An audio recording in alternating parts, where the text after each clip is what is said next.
इस वक्त बड़ी खबर आ रही है, जम्मू कश्मीर के होल्डिंग सेंटर में रखे गए रोहिंग्या पर फैसला महफूज। रोहिंग्या को वापस म्यांमार रवाना नहीं करने की अर्जी पर फैसला महफूज रखा कोर्ट ने। सुप्रीम कोर्ट ने फैसला महफूज रखा है। हुकूमत ने सुप्रीम कोर्ट में अर्दाश्त की मुखालफत की। हुकूमत ने रोहिंग्या को मुल्क के लिए खतरा बताया। तो इस वक्त बड़ी खबर आ रही है, जम्मू कश्मीर के होल्डिंग सेंटर में रखे रोहिंग्या पर फैसला महफूज। रोहिंग्या को वापस म्यांमार रवाना नहीं करने की अर्जी पर फैसला महफूज रखा गया।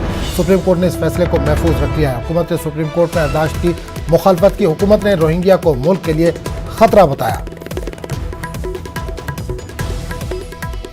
तो बड़ी खबर इस वक्त आ रही है रोहिंग्या के ताल्लुक से। जम्मू कश्मीर के होल्डिंग सेंटर में रखे गए रोहिंग्या पर फैसला महफूज।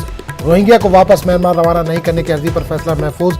सुप्रीम कोर्ट ने फैसला महफूज रखा। हुकूमत ने सुप्रीम कोर्ट में अर्दाश्त की मुखालफत की। हुकूमत ने रोहिंग्या को मुल्क के लिए खतरा बताया।